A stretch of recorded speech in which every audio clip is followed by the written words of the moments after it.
Hello and welcome to this extra special live episode of Paula's Run Club, the weekly shakeout with me, Paula Radcliffe. And me, Christopher Thompson. And we are here at the HIGH5 headquarters in Brighton. Thank you for having us.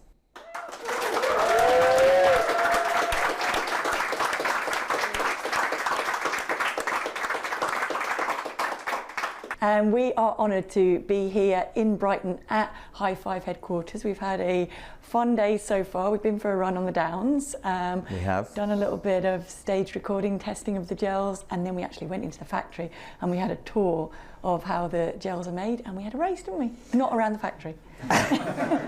No, and I would have won that one. No, yes, it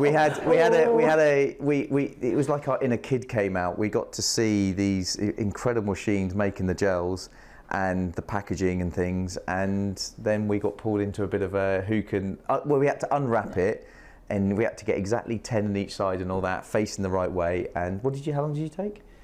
36 seconds. Okay, and I finished it. But to put it in perspective, the guy, I think the boss man did it in, like, was it? 17 seconds. 16, I thought it was 12 17 seconds. No, 16, 17 seconds. Was it 16? Oh, right, there we go. Yeah. So yeah, we were a bit, I don't think we could get a jump in there. He's had a bit more practice. It was our first go, wasn't it? No, it was. You'd have to assemble a box, and you left a hole in your box, so you went shooting out. But so we can confirm they're all safely tested. They are. If they don't go in the box properly, they get put aside, don't they? That's true. Yeah. That was the bit that got me, actually, how particular they are about getting it right, getting the package. Anything hits the floor, it's no, it has to be like very much hit the customer on the shelf, prim and proper. But we also did sign both of them, didn't we? Oh yes, we did. We did sign the two boxes on the inside, so it's not like Willy Wonka. You have to actually you have to buy. So you have to buy as many gel. What was it? A berry flavour, wasn't it, that we packed? It was. Caffeine it was berry. The berry caffeine berry. Yeah. So you're gonna have to go and buy as many as you can to get ours. Very caffeinated up. Yeah. So we'll hit with a little message. I put a bit more effort into my message. You did put it. Yeah. You took about as long to write the message as you did to pack the box. Oh God. It's not all a competition, Paula. But it was though, wasn't it? Gosh. But yeah, it was good fun though. Yeah, it was good fun. And then now we've got the honour of sitting here with you, and we're going to record an episode of the HIGH5 weekly shakeout, which is basically listener interaction, and it's honestly our favourite bit, isn't it? Yeah, no, it's good because fun. we get to answer the questions, or try and answer the questions, or sometimes work out the answer to the questions ourselves because we didn't know it. And we're hopefully going to do that today. So we've got a nice tub full of questions from you guys. If we don't get through to your question, please feel free to ask it at the end, or to shout out if it comes to you, and it's very similar to one of the ones that we're doing. It's just really for ease of the mics and sound wise that we've decided to put your questions into a box. And so shall I read the first one, or do you want to read the first one? Yeah, I'll struggle to read it from here, so yeah. I was going to pass it to you. So the first one is, we often hear about the physical challenge of the marathon, but less about the mental strategy. Given your incredible ability to maintain focus, particularly during these... Start the question again? Another bad joke. Come on. That's I got that, that's why I paused. Right, okay, fair enough. Sure. Particularly during those critical late race miles, what specific mental routines, mantras or psychological techniques did you employ to manage the intense pressure and fatigue and ultimately master the notorious wall? Well, there's a couple of things in that, isn't there? Because the wall is a little bit more related to fuel rather than psychological, but there is a psychological element to it. I have heard of marathons do put actual walls in front of people, which is a bit hard. All right, I'll stop with dad jokes. That was number 3. All right, sorry, yes, no, go on. So I think, mental coping techniques, we talk about a lot, don't we, on the podcast, and I think it's really crucial, particularly when you move to the marathon, that you have your go-to coping technique. And I've talked a lot about mine. Mine basically is just count to 100 and then go again. And I started out doing it probably when I was about 15, 16, and I was doing 2K reps, and we used to do them as a group. My coach would blow a whistle at 3 minutes, blow a whistle at 5 minutes, and blow a whistle at 30 seconds to go. And then I just started trying to guess when the whistle was going to go, to see gauge where I was and gauge my effort and help me to get the most out of the effort. And through that, I worked out that the 5 minute whistle later when I got to the marathon was about a mile. So I knew that if I counted 3 times to 100, that was about my mile pace. So it broke the mile down into, and that's essentially what you're doing with the coping technique, is you're breaking the race down into something as simple as 1 foot in front of the other. What number comes next? What mantra are you going to repeat? What beach are you going to imagine you're lying on? Whatever you do, whatever song you sing in your head, whatever you do, just to focus on 1 foot in front of the other, breathing, and not think, oh my God, I've got 7 miles left to go and I don't feel very good, or my shoelace is starting to come undone, this is rubbing, anything like that. So what was your coping the other one I always found fascinating, one of your coping strategies for track, I remember you said you would look at the time, not the laps, which definitely. I always, excuse me, which I thought was interesting, because when I saw 4 laps, it felt a lot, but then when I thought about, oh well, that's about just over 4 minutes, it felt more palatable when you said it. And that was when I was a kid, you'd said that, and I thought, oh yeah, that's a good way of looking at it. Time feels more manageable than like I say, I've got to get 4 minutes of effort in, rather than a mile feels a lot more and I consuming. think that came in particularly for me when I moved to 10,000 metres. Okay. Because 25 laps is not nice to see on a marker. And in a marathon it's slightly different, because you kind of know that those first miles you're just counting it by, but in a 10k race it can hurt after 3 laps and you're still seeing 22 laps to go. So I used to try and just break it down into time then, and just think, right, I'm just going to run half an hour. That was always my thing. I knew I was having a bad day if I was running a 10k and I saw 24, because if I noticed it, it's because I was looking for it. So I always thought that the later I saw the number was a good sign of, oh, I've only got 8 laps, because I was so consumed. But it's also not a bad coping and psychological technique to do things that are like a little bit of a game. So guessing, and I guess that's where the kind of counting came from in the beginning. I was trying to see if I could guess the time that I was at. And so if you're trying to guess, or when the first time I look at the lap marker, how many laps is it going to be on? That's one way of passing the time as well. So not overthinking it. And essentially you're just managing your energy. And any worry is also using energy. So if you empty your mind of worry as much as you can and just focus on the things that keep you calm, that is your coping technique, then that will help you to save that energy and get through it more easily. I use a lot of visualization. So in training, I'm one of those athletes that does repeat runs. I do a lot of sessions in the same loop or same areas. Steady runs I kind of mix up, but if I'm doing a 10-mile run, it would generally be, I'll have 1 or 2 go-to spots. And what I would do, that would make me feel very at home, that the distance would feel shorter, because I would repeat that loop quite often. So a 10-mile loop, when I do it the first time, when I don't know it, feels quite long, but over time that 10 miles feels a lot shorter. And I had there's a loop in Bushy Park in Tennington, which is a 3-mile loop, and I used that a lot as I got closer to the marathon. And what I would do, especially towards the back end, is I'd visualize 1 loop of that, and I'd picture myself in Bushy, and because I always felt that 3-mile loop always felt so short, because I did it so often. So if I got to 20 miles of a marathon, I think, 2 loops, which always felt manageable, and it just took me to a place of calmness, and like you're saying, breaking it down to be simple, just because you're trying to take away the panic of the situation, you're trying to make yourself feel at home, and then you're trying to find the next step forward. But for me, it was all about familiarity and visualization, and that was a way of shutting me up. Rather than a dummy, it's it's fine. Don't worry about it. I'm not upset. I'm not angry. Okay, who inspired you growing up, and is there someone today who impresses you in the way you didn't expect? That's a really good question. That. Wow. Should we do the growing up one first? Yeah. When I'm going to grow up? No. So, do you want to start or? Well, I'll answer and then you answer the growing up one. Okay.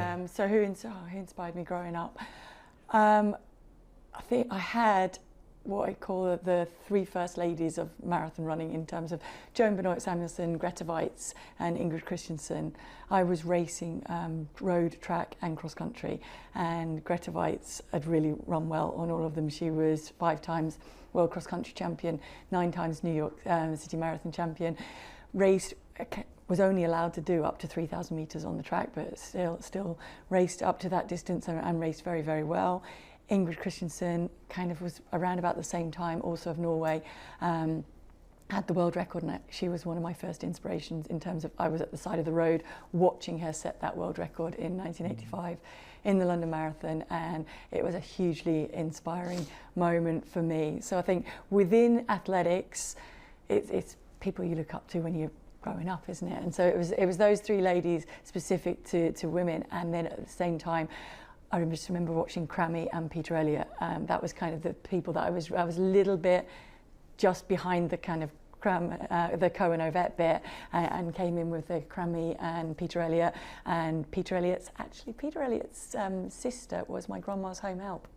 Oh, really? So I had his autograph, like a little elephant drawn on a piece of paper, when I was about 9 or 10, and so that was hugely inspirational for me, getting involved in sport and just watching people lay it all out there on the track. I get a lot of inspiration from the person next to me quite often, and so for those who remember him, there was I know you do very well, but Sam Hockian was an athlete I grew up with who unfortunately passed away in our mid-20s on a training camp. But I have to answer this question honestly, because he was someone who I really looked up to. He was a couple of years above me, but we were always on teams together, and I took a lot of comfort in the person next to me who was better than me, but showed a lot of kind of help and guidance to me. He was just that one step ahead, and he always tried to look to help me. And in life, I used to watch Golden Leagues back then, and I struggled to get inspired, and I don't mean this horribly, but I didn't get inspired by the Gebrselassie and that, because it just felt so far away. I got inspired a lot, which is probably why I'm not a world record holder and you are, but I got inspired by the person in front of me, and I thought, well, how can I try and be that? And then I kind of had that kind of stepping stone kind of bit of inspiration in me. So I think, and then the other, as I got better, the person who on a more international stage, do people remember a guy called Carl Kesker? Yeah. I know you will. So he's still one of the most sort of underrated British distance runners we've had. He, in Sydney Olympics, ran in the 10K, he ran, I can't exactly remember he ran 27:48 in the heats, qualified for the final, and which was a PB, and then ran 27:40 something in the final and finished like 8th in the Olympics. And it was just so incredible to see a guy that was on teams, humble guy, and do that. And just the way he went about his business, I just found incredible. Don't know if it's a way, I'm going to go fairly recent. I don't know how much I didn't expect it, because we've seen glimpses of it, but I'm going to go with Jake Whiteman in the World Championships, because I think it was really impressive, and he's very impressive. His knack for reading a race and getting himself in the right spot, which means that when he is there in shape, he's able to really make the most of it, because he's always in the right place. It's just that he might not have the form to capitalise on it certain times, but when he has got it, he's always in that right spot. So that impresses me. This Tokyo World Champs has thrown up a few impressive. Jake's one of them, but I would say in recent times, an athlete that's really come out of the blue is Jimmy Gressier, the French athlete that won the 10K at the Worlds this year. And I get really drawn to people that spend time and effort mastering a skill and keep coming back. They're so close. I mean, I've raced him. He's been around a while. He hasn't become world champion overnight. It's been a process, and he's kept fighting.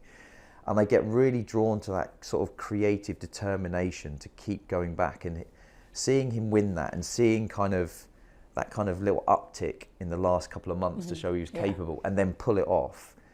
That for me in the sporting terms is kind of like what I do get a bit of goosebumps. I'm getting that age as well. I get goosebumps listening to music, and just not just the words, but the creativity and the effort that goes behind you. You think, God, these people are amazing. Humans are amazing. Have you ever wanted to try a new hydration that tastes great and keeps you going?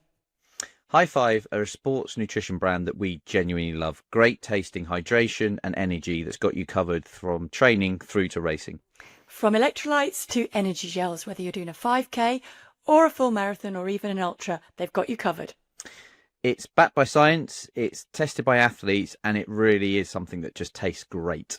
So head to high5.co.uk and use the discount code Paula25 at checkout to bag an extra 25% off your order. HIGH5. Fueling that high five feeling. Right, shorter question this one. How do you mentally handle a training block that doesn't go to plan? And they happen, don't they? They definitely do happen. So how do you handle it? Awfully. Not well. Honestly. Honestly, I'm terrible. My biggest. Well, I don't think anyone loves it. No, but so my biggest flaw in my athletic career, now that I've kind of retired from just like dedicating my whole life to it, in terms of every day to it, is I look back and I think the thing that held me back the most was I thought I needed to be perfect at all times to get results, and I wish I'd realised at a younger age, that went a little bit easy on myself, that when things don't go well, like in a training block, it's not just about the bigger picture. It's not just about that snapshot of 2 or 3 months. It's about the fact I am a runner, and the whole picture or body of work that I'm building up is my strength, not just that little blip. And actually making good decisions in that moment that are smart, that might hold you back in the short term, aren't necessarily going to mean you can't achieve what you want to achieve. Mm-hmm. And I think that was something that really held me back in my career, that to the point where I got injured too much because I kept pushing too much. And that's what, in 2012, I was gearing up for London Olympics, and I truly in my heart believed I was capable of medaling, and if not, getting really close. But the problem, and I don't regret this, but it was such a big thing, the London Olympics, and obviously it ended up being in huge games. But what a lot of people don't see or hear about, they look at London Olympics and you see your Moes, your Jess Ennis's, Greg Voth, Super Saturday. I mean, I ran on Super Saturday, I was on the track, I had the best seat in the house. And all those stories are absolutely incredible and are the celebration. But there are so many stories of athletes that it was like they were just falling one by one the closer we got, as we were all just pushing hard, of injuries. You know, Jeanette Quache, who does the commentary, does a lot of the athletics, she was one of them that she got injured, I think, in the Europa Cup a few months before and couldn't go to the Olympics. I think she pulled a hamstring. There were so many athletes that literally couldn't make the start line because they would just put everything. And in my head, I thought, this is all or nothing. I'm either going to try and medal or I'm going to fall apart trying to do it. And in reality, that mindset was what caused my fracture in my back. And I hobbled around in the 10K, and I look back and I think, do you know what? If I'd have just tried to make set and I was healthy, that would have been 95% of the solution to what I was trying to do. So yeah, that's my long-winded short answer. One of the sayings, isn't it? It's better to get there 100% healthy and 90% fit than it is to get there 100% fit but only 90% healthy, and that's what we're all trying to balance. I guess the only thing I would add is that try and see the positives from it. So often a training block doesn't go to plan. It very rarely goes 100% to plan. So there's always something that you can learn from it, even if it's gone wrong. It might be how you handle it if you don't feel 100%, or if you've got a bit of a fever, or if you've got that kind of a calf niggle comes in, or something like that. How are you going to manage that? So trying to find the positives from it and see it as a test and a challenge to get a little bit more out of yourself, and kind of embrace that little bit of a challenge. Okay, I'm going to have to work with it a little bit in terms of being able to utilise the cross training as much as possible because I've been handed this injury, but on the plus side I'm going to come out of it a little bit fresher. So try and see the positives in it and try and see the learnings from it. And then the other thing is what you're basically saying there is keep an eye on the bigger picture. It is just sport at the end of the day, and if that one plan goes, or training plan, it doesn't go 100%, that happens in life all the time, and we have to kind of make the best from it, and you can move the goal. You see a lot of interviews of athletes when they finish though, and they win medals, and then they'll list all the things that they'd overcome. Yeah. And so the evidence is there that athletes do well, and then there will be something that's gone wrong, and they've just had to find a way. I mean, 9 times out of 10 that's happened. Yeah. But yeah, right, we are, and it probably need to speed. There's a lot of questions that we take. What's been your proudest moment? Not necessarily your biggest win, but the one that meant the most. Well, that's easy for me, but you go first. Unless you want more time. I'm just trying to think, because I guess we're going on the track competitively. it says most proudest moment, not necessarily your biggest win. I was going to go with my kids, but they're not really competitive. So I think we're probably talking about the running side of it. So I think I'm going to go with the 3,000 metre PB that I ran in Monaco in 2002.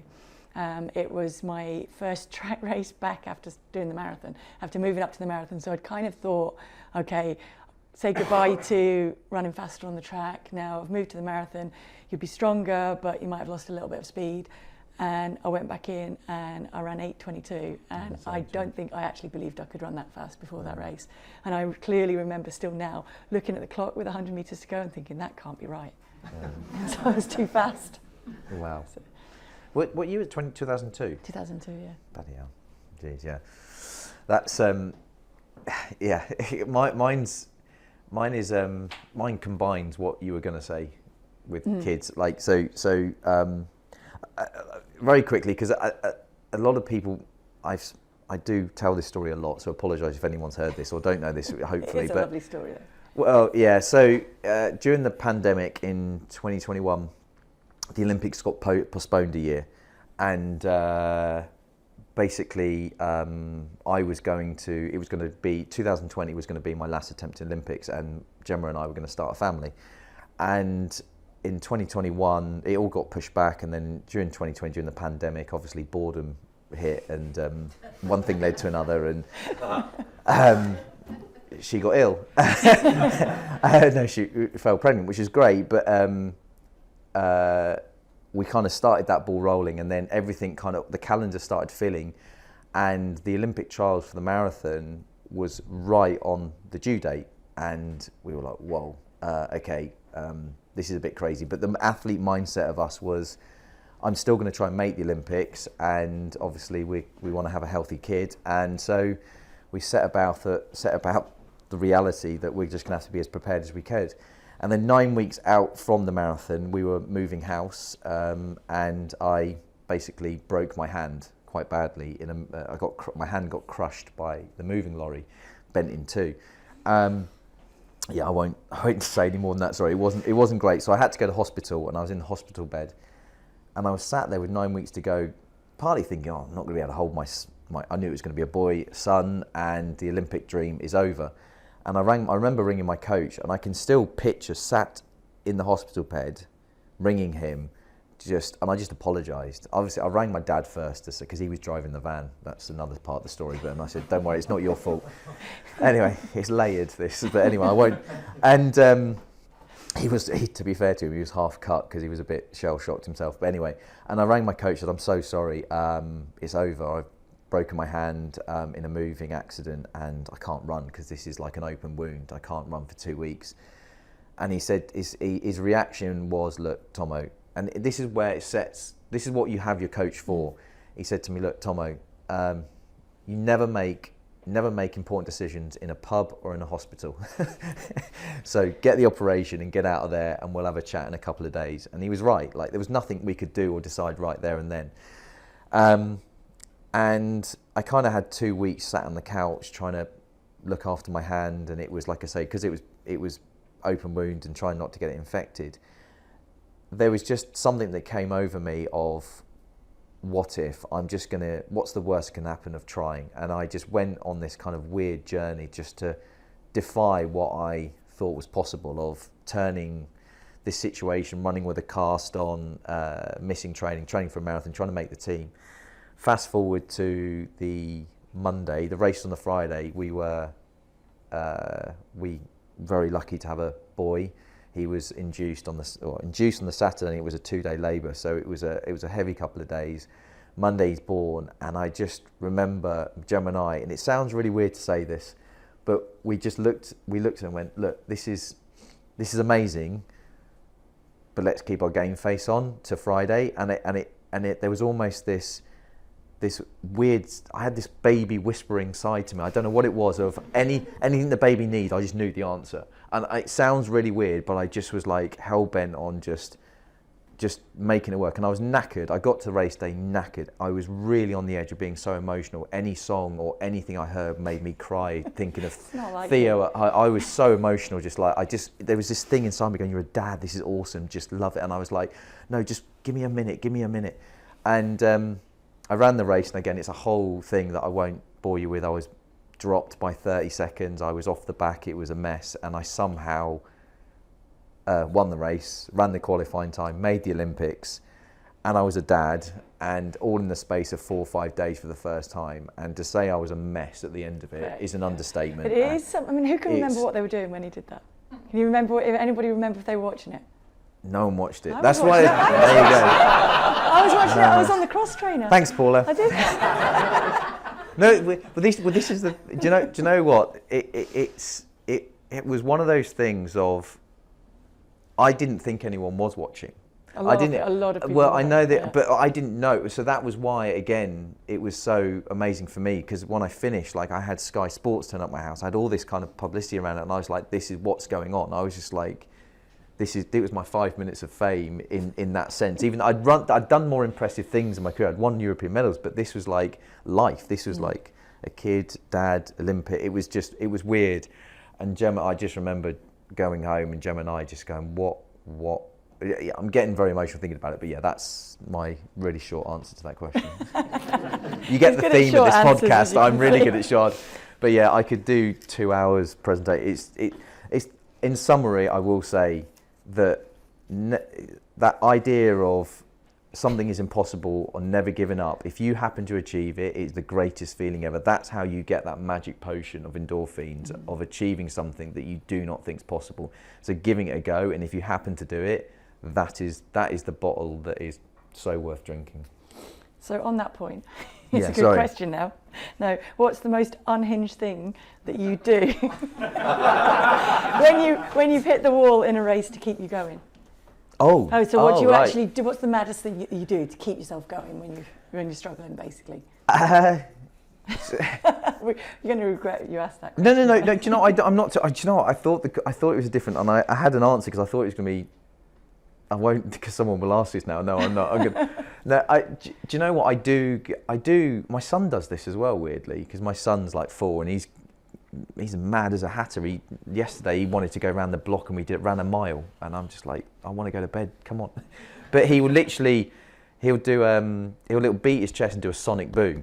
He goes, right, sonic boom, and then kick on. And I don't literally run a marathon going beating my chest, but I do beat myself up in my head. I swear at myself, and I do go a little bit kind of get aggressive myself, of get it together. I do that. That's my most unhinged thing, and I do throw up sometimes, not deliberately. That's kind of what happens though.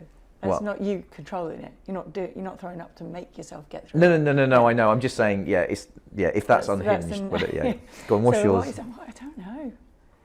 I do weird things. I don't know if it's unhinged. That's good. What's weird? I'll just do math stuff. Maths? Whoa. I like win a night out with Paula, you'll get it. It's like Carol Vorderman. I like to see how many divisions I can do in the maths. You've got to get 732. How many miles are left or whatever. Is that a better Friday night? Are you a Sudoku on a Friday night? I think it probably comes from when I was doing my A-levels, and I'd go out for runs and I'd be tired. But I did find that things I'd been struggling with to be able to remember, I could remember them when I was running. So I could make it like go into my head. So yeah, that's actually quite an unhinged thing as a mum. In France, the kids have to learn poems, and it's to teach them to public speaking, but also to memorise things. But like really long poems, little kids. So I used to say, right, we'll go for a run. So we'd be running around the park, and I'd have the poem written down, and I'd be making them repeat it while we were running, and that way they would remember. How old the are things. Like 9, 8, 9, 10. Really? We wouldn't only run like a loop of the mile exercise trail or something, but just repeating the poem, and it works. They were actually, that does work, because you remember things. Does anyone else identify with that? No? Any? You'll all try now, yeah. Well, these kids are going to be going, did you tell my dad to take me for a run? Yeah. Again, repeat. Right, was it me? I think it is, yeah. What's one training session you used to dread but knew would always move the needle? Oh, yeah, that's an easy one for me. Yeah. Go on then. I didn't dread it when I was in shape. If I was not in shape, I really dreaded it. So I used to do a session that we called the Bondarenko session, and my coach had got it from Olga Bondarenko, who was a Russian runner in the 80s, won the Olympics, 10,000, and it basically was a broken down fartlek session. So you do a 400 metres at 10k pace, a 400 metre float at marathon pace, a 300 metres at 5,000 pace, 300 metre float at marathon pace, 200 metres at 3k pace, 200 to float at marathon pace, and then 100 at 1500 pace, and then a 100 metre float, and then you'd go into 3 sets of that for the first one, and then a slow walk jog for a lap, and then 2 sets, and then final one just a 2k rep. It's just a 2k rep. So it was a 12k complete session, and it absolutely killed.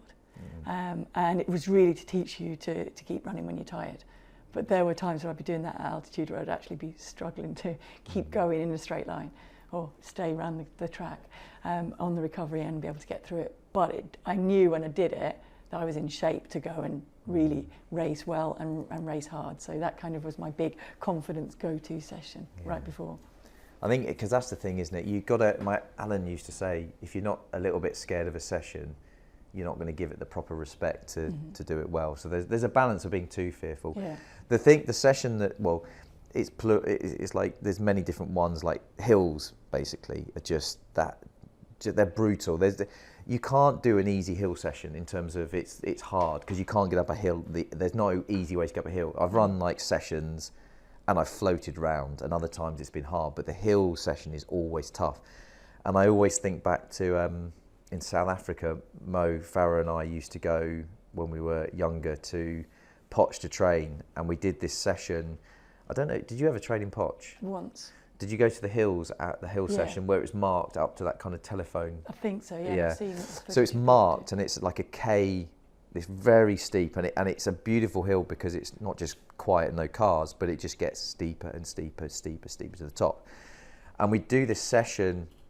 There was a couple of different ones you do. One of them was, because it was marked every 100, you do a 200 up, 100 down, 200 up, 100 down, and then big recovery after getting to the top. That was always brutal. But the one that, one session in my mind that Mo and I did, where we did 3 times a minute, and then from the bottom to the top. And we did that 3 times. And on the last one, it was like a comedy scene where I got ahead of him, because once we got to that point, we stopped kind of like helping each other. It became like a bit of a back and forth. I went ahead, and then I hit a wall. Then he went ahead. Then I went ahead, and we did that a good 4 or 5 times. We were hitting walls, and then eventually we finished together at the top, and we just laid sprawled out at the top. But we both, like you say, knew this is done. It's good. Yeah. The funny bit was because we were just us and we had no one looking after us, and you know what I'm like at the best of times. So me and Mo in South Africa in our early 20s is a liability. We can tell stories about that one as well. Well, yeah, but we got back, and Mo was like in the bath and go, Thommo, I'm peeing blood. I went, what? He said, I'm peeing blood, and I just started laughing because I was tired. And then he just got on the bed. He goes, should we go and see something? I said, no. I said, Mo, you'll be fine. Let's just have a nap, because we're not sharing a bed, but like they're in the same room. And then I went to the toilet. I was like, Mo. He's like, what? I'm peeing blood as well. And then we rang Alan, who was our coach, and said, not sure what to do about this. And he goes, boys, what did you have for dinner last night? And we went through it. He goes, did you have beetroot? Yeah. All right. So it was just beetroot red, and then we didn't realise, but then we just conked out for the rest of the day. But yeah, one of my fond ones, that one. We have a question from Brighton and Hove frontrunners. As an LGBTQ+, have you not missed the eye out?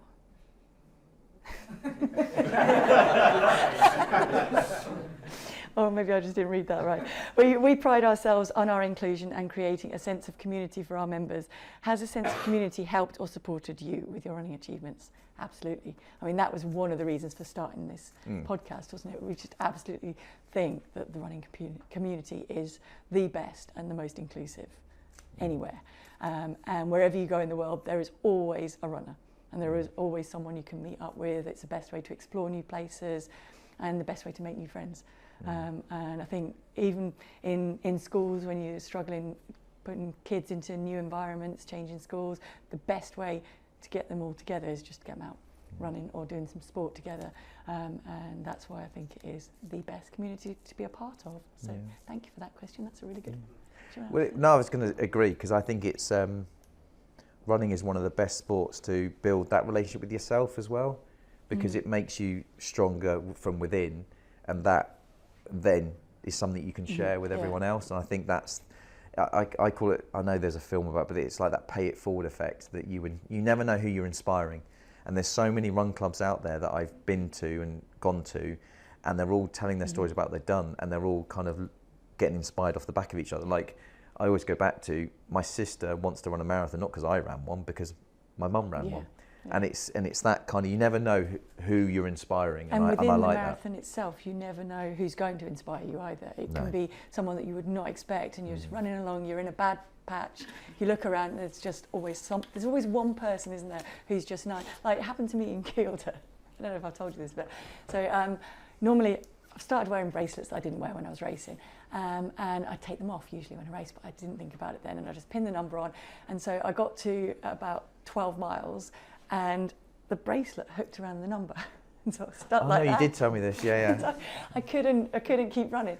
So I stopped. I was trying to get it undone myself, but I was it was a bit hard to bend my hand around to be able to do that. And so then a couple of people ran past, and of course, a really nice guy who was actually really struggling at that point, and I'd passed him a little while back, and he'd kind of gone off a little bit quicker, and then was struggling on the hills. He stopped to unpin the pin so that I could carry on and keep running. So there always is a good Samaritan out there, or even someone just gives you some just kind words or something that will help you pick you up again, or a volunteer by the side of the road. We're all part of the same community, so yeah, I think that it is a special one to be. You need better pins.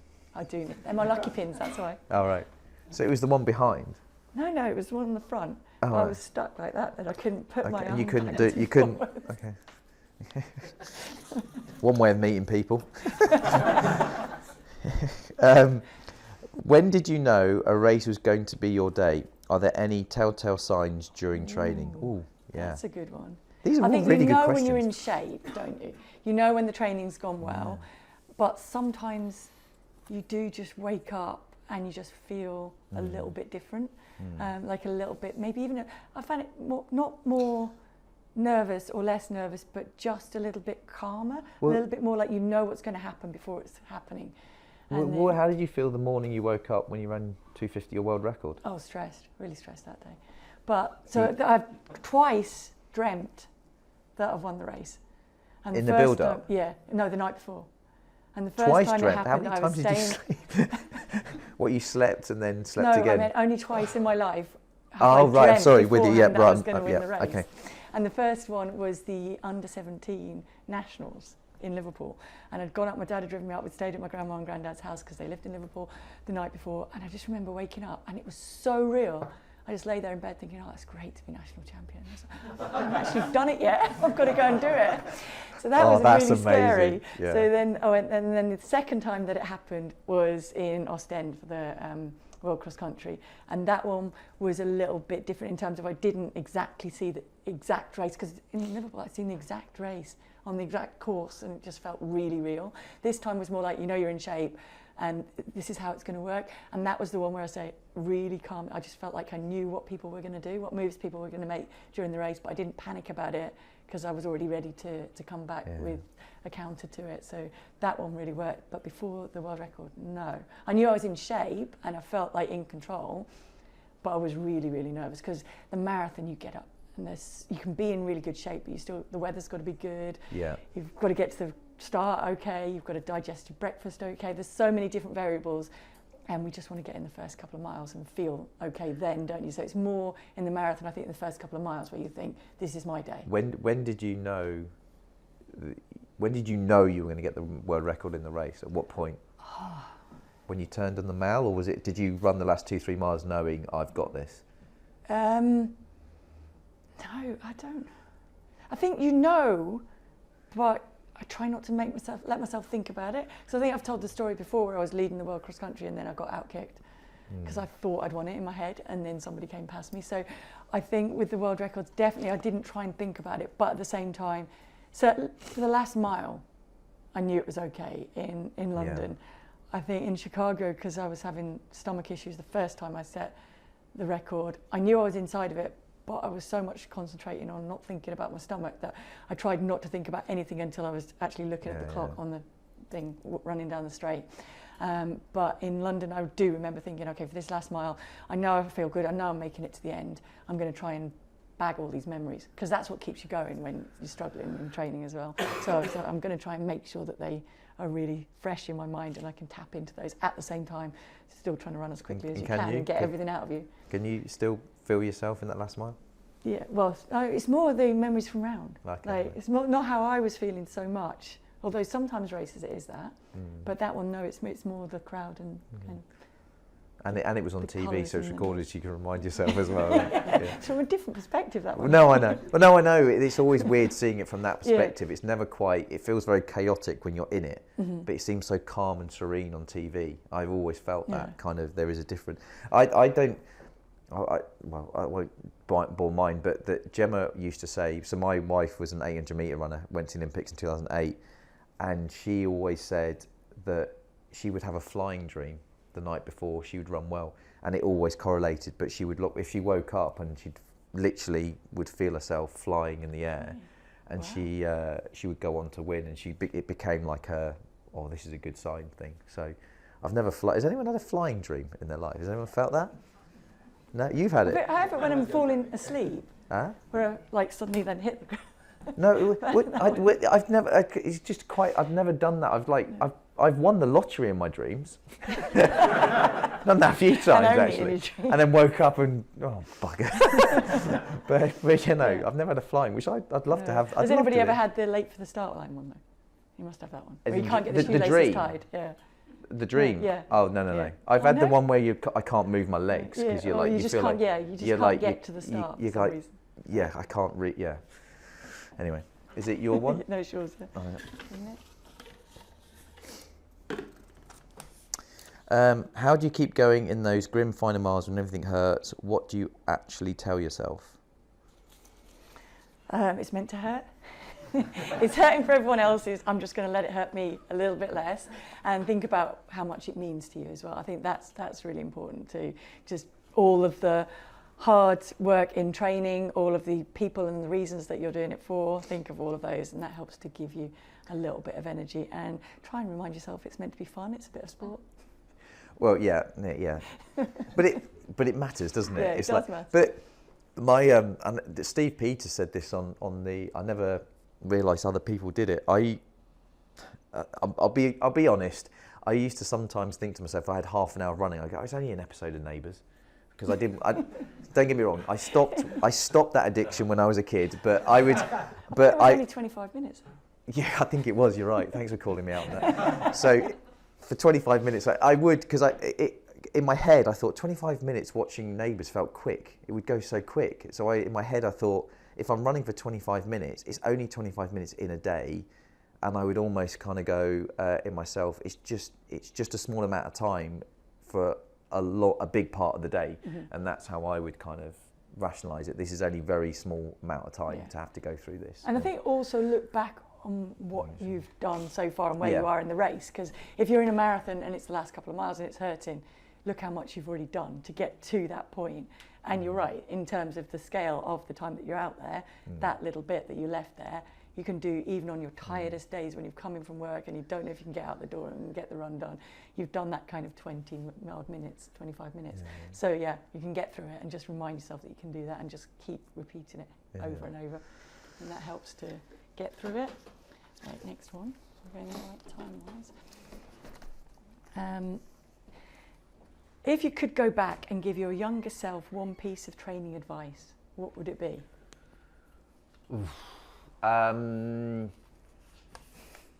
Training advice. I kind of alluded to something earlier, didn't I? I think do you know what? Like when I was a kid, I had this real knack or ability to run free. You know that feeling where you literally just, it's almost, I compare it to like running at night compared to the day. When it's night, you feel like you're running quick.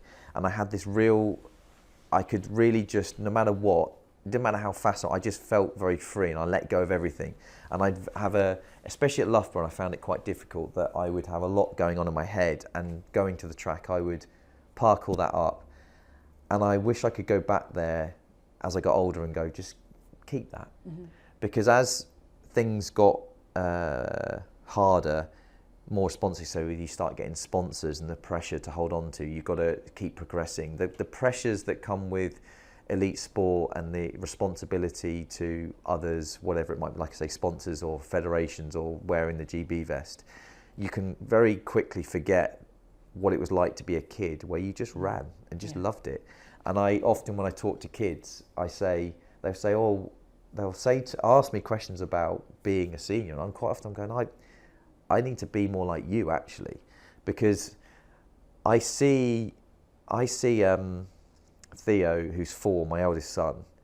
You know, he's learnt to ride a bike without stabilizers, and he's just buzzing. He's learning all these skills. He's learned to do all these things, and he's just free. And it's like 7:30 at night. Should we go and run a mile? Yeah, why not? He's just so unburdened by life, and I think that's something that I wish I carried on. That yes, you need to take it serious. You need to run, but I'd almost go back there and go, look, you need to keep that youthful mindset to keep achieving and be creative, keep trying new things, and keep just running free. Because too often I would run, especially a marathon, with the baggage of all the fears, and it's like at the end of the day, just think like a kid. So just have the pressure. You? I'm trying to think now. I mean, I think that's a great answer, so don't feel under pressure. It's a good question as well. I think it's kind of twofold. So when I was a kid, we used to race a lot of our training sessions, and I don't think I learned what a tempo run was until I was probably in my 20s, because I just thought it was just flat out. And I think at the same time as that helped me, learning to run easier before sessions that's a was good one. something that I wish I kind of had picked up a little bit sooner in my career, because I think I probably got to the start line of some races just a little bit fatigued because I was just pushing too hard in training. And I think there's the key sessions where you need to push hard, but sometimes you need to run easier before. But having said that, that racing mentality did set me in good stead in terms of just tempoing and being able to hold that in races, because I was used to doing it in training. So there was positives to it, but the learning was that before, certain easy runs need to be easy for a reason. Yeah, that is a really good point, and I think that's one of the things that is having the confidence that less is more. I guess is a huge thing, especially now with shoe technology. It enables you to run more. Doesn't mean you should run it all as hard as you were. It's like an excuse to do more, but keeping it relaxed. That's a good one. Can you think of a time when you got your fueling wrong for a pretty big event and the impact it had? How has your thinking on fueling changed over the years? Fueling is. So I'll answer this with my Olympic story in 2021, and. We went, Sapporo, I don't know how much people watched and Tokyo was the same. It was very hot, and the Tokyo Olympics extremely hot. And there was a lot of talk around fueling, and especially the hydration and the difficulty athletes were going to face. And I didn't realise at the time, and again, you never realise, I was hypersensitive with the information that was coming to me, because you're worried about all those different things. And my coach had one comment to me, because at the Olympics you get bottles handed to you by your team members, but in the big city it's on a table, and you basically hand it over the day before. But at the major championships you have a bit more control over things like the temperature, or they hold on to it. So the conversation was, do we have hot or cold? Do we have room temp or just warm drinks or cold? And I spoke to my coach, and he said, do not have cold fueling, because it will go straight through you. You want it just room temperature. He didn't explain it any more than that. And so I said to the team, look, I need to have, I don't want it cold. But in their head, they thought everyone just wanted it cold. And so they chilled them all overnight, and I got into the race. I got to the first bottle, picked it up, and it was freezing. And I was just I almost stopped and looked at him and just went, what are you doing? And I just threw it across, like, warm it up, like, it's okay to be annoyed, right, in a race, right? I'm not like that normally. Not a diva, you know what I mean? It sounds like I'm that person. I didn't say bitter, I said stout. No, I'm not like that. But I was like, you're in the heat of moments, the Olympics, you've been trained for it, and they couldn't understand a simple instruction of like hot or cold. So everyone else, I didn't want that.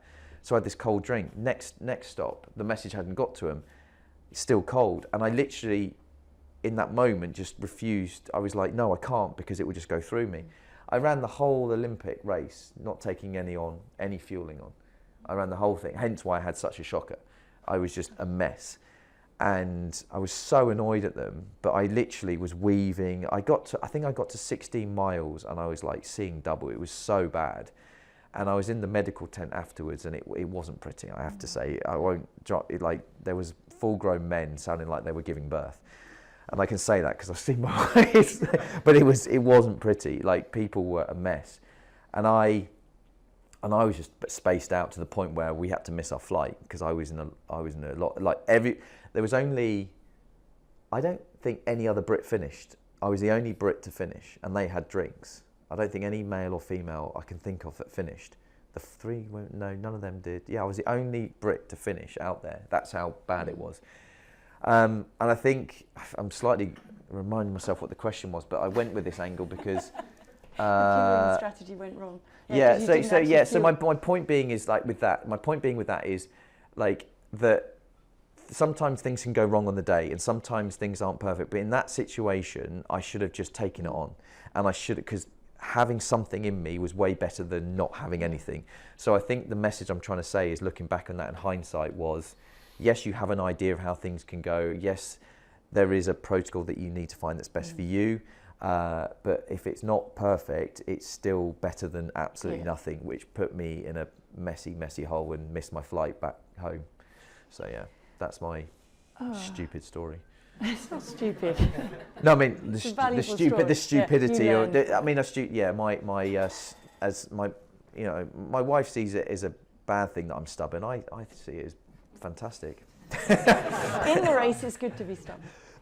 Definitely. What do you mean? Right, being stubborn is great in any situation, right? We're all a bit stubborn, because that's why we do the marathon. No, exactly, that's right. Fueling things. Well, I guess the biggest lesson I learned, so I was actually naturally pretty good at absorbing fuel and fueling during the race. Don't know how, just kind of probably good luck at the time that I happened upon drinks that worked for me the first time and kind of stuck with those. But then in the Olympic Games in Athens, I wasn't able to fuel because my body had kind of shut down and wasn't absorbing the food. So I guess the biggest mistake I made there was thinking that, okay, I'm drinking all of the carb drinks, I'm eating everything, so some of it must be getting in, it must be all fine, and it wasn't being absorbed. And so then I hit the wall really badly in the race, which was the only time that I've actually ever hit that fueling wall and not been able to continue. And it was really scary because I couldn't keep running in a straight line. I just kept wandering all over the road, like you were saying, just weaving, and I just wasn't able to keep going.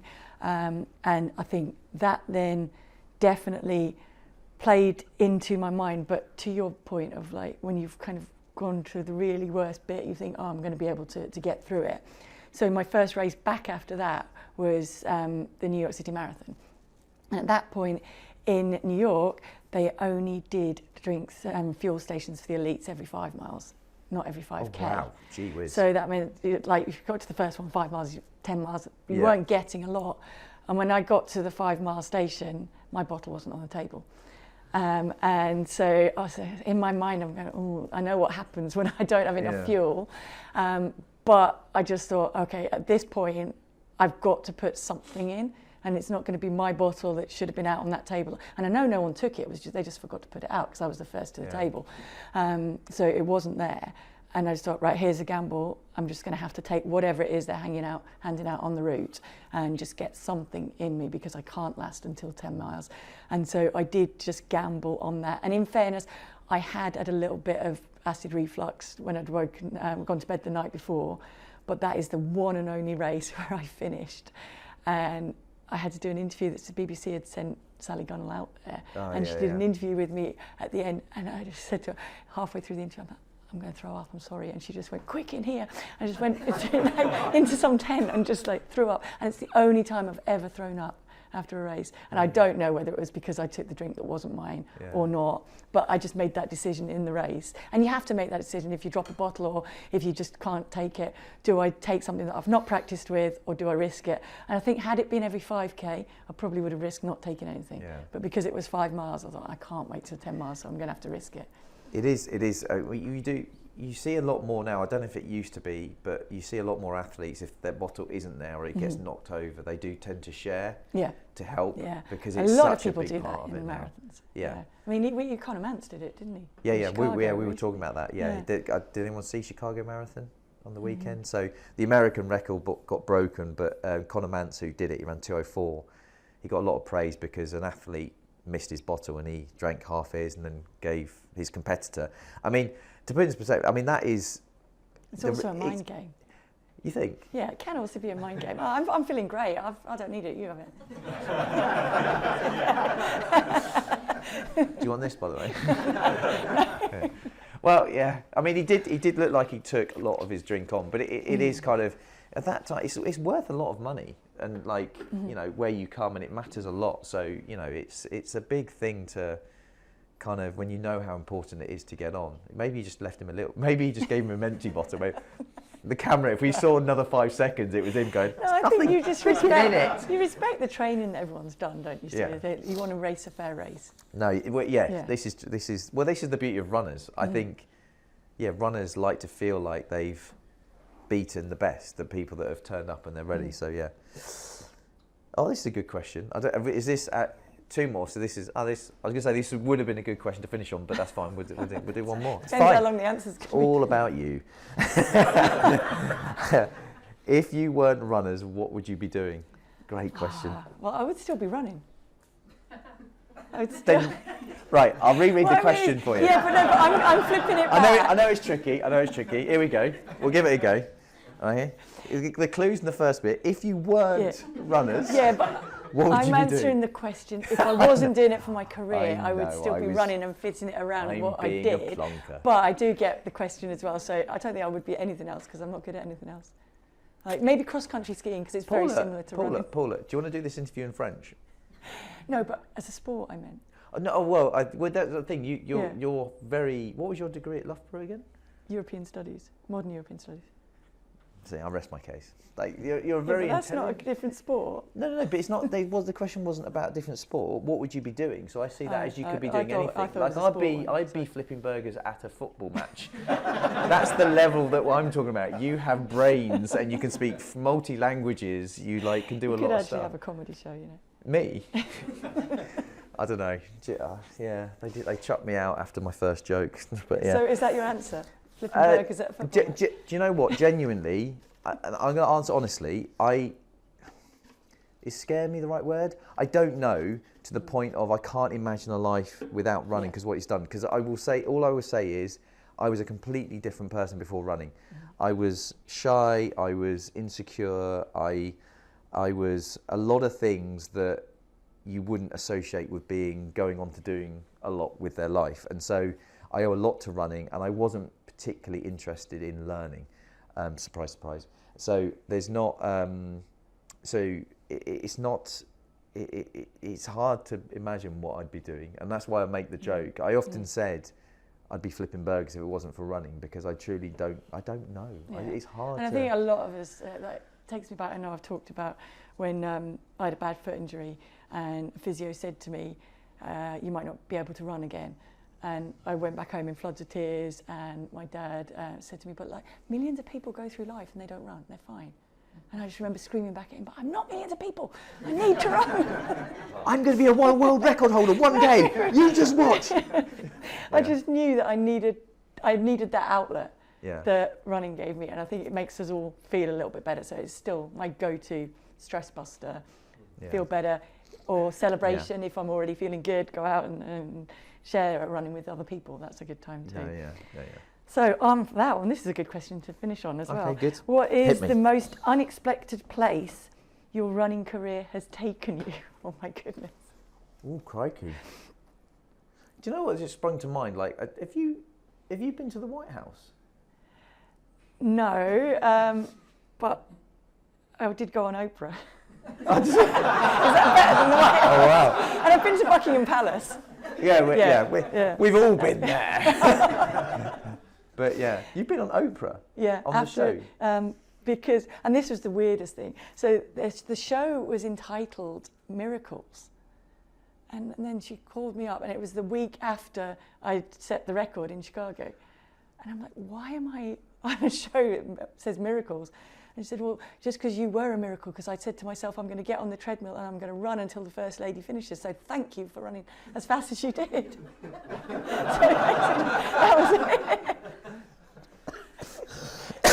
that was it. So that was a strange place. And the other place that's taken me, which I don't know if I actually even should say, is... that's why you should say then. Is on the, so I have a picture of the finish line, and you've seen it, I think, finish line of the New York City Marathon. Which was New York City Marathon, New York's Fifth Avenue Mile. What's that? Which was sponsored by Donald Trump. So I'm on a picture, and it is 1997. And if you could have told me then, that's all right then, where we would be in 2025, yeah. I would have gone, no, you're having a laugh. Yeah. but he gave you a watch, didn't he? He gave me, he gave me the watch and a crystal trophy thing at the end of it. Yeah. Blimey. So yeah. See, I should have said mine first. Really, I can't really. I was trying to think that. I think.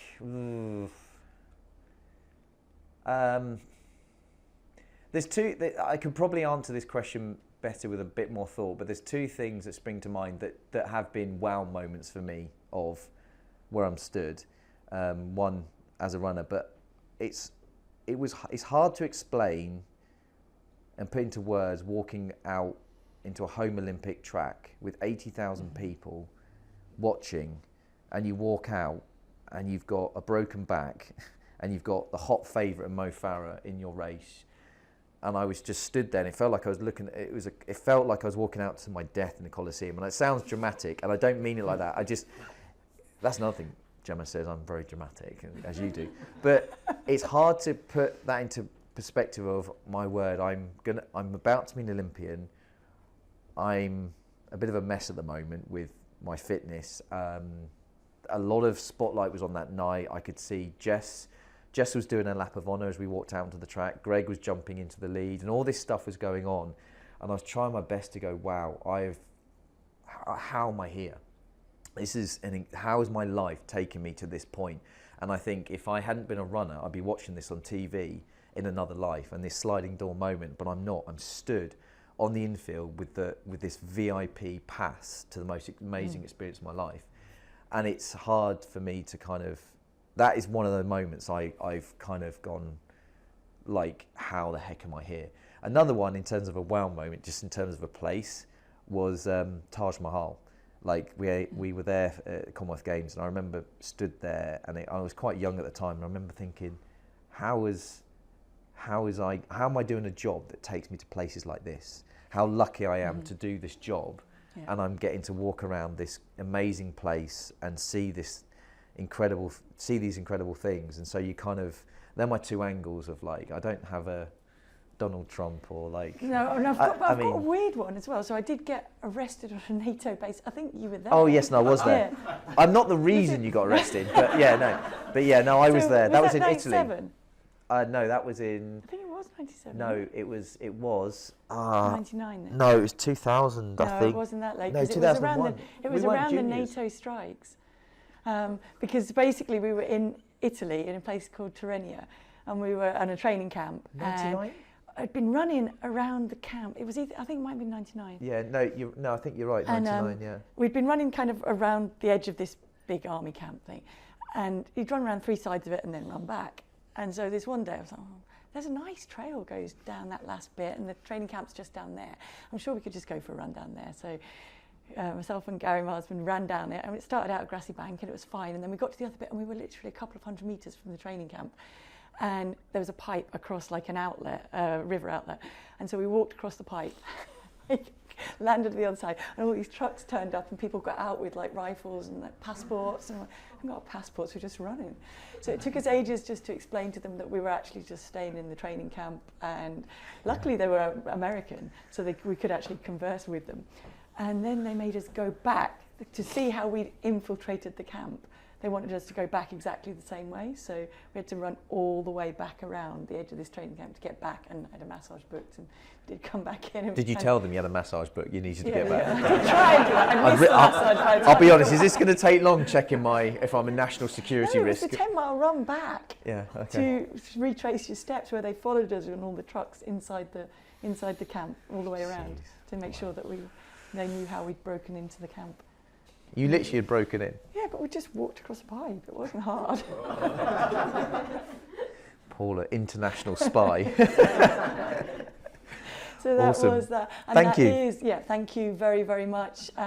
We will get back to some more questions afterwards, but just a reminder for those listening to you on the podcast, a huge thank you to HIGH5 for welcoming us here to their headquarters for all the goodies that they've handed out. And we've been you've all got your bags and stuff, but yeah, thank you very much. Remember, there is that HIGH5.co.uk, and you can use the code Paula in capitals 25 and you get 25% off that. So lots of goodies to tap into there. We do still have the NordVPN running as well. That is nordvpn.com/Paula's Run Club, and what that does is protect your data and enable you to keep streaming all the things that you want to stream wherever you are. NordVPN, cybersecurity built for every day.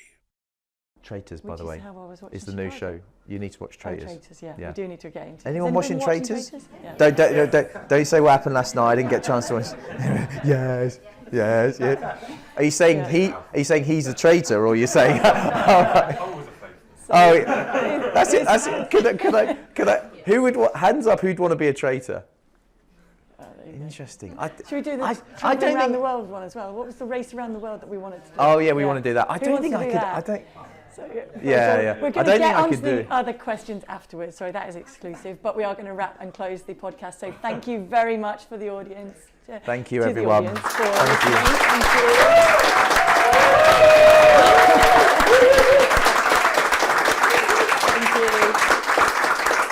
And just a final reminder, of course, to get any questions to us, you can send them in on the WhatsApp number, or even a video message or a voice message on +44 7564 747 914. You can email them to paulasrunclub@momentumbroadcast.co.uk, on socials @Paula's Run Club, on YouTube. Just get them to us any way that you want, and we will try and answer them as well as we can do. Thank you for having us. This has been a Momentum Broadcast production, and we've loved being here. Yes. See you next week.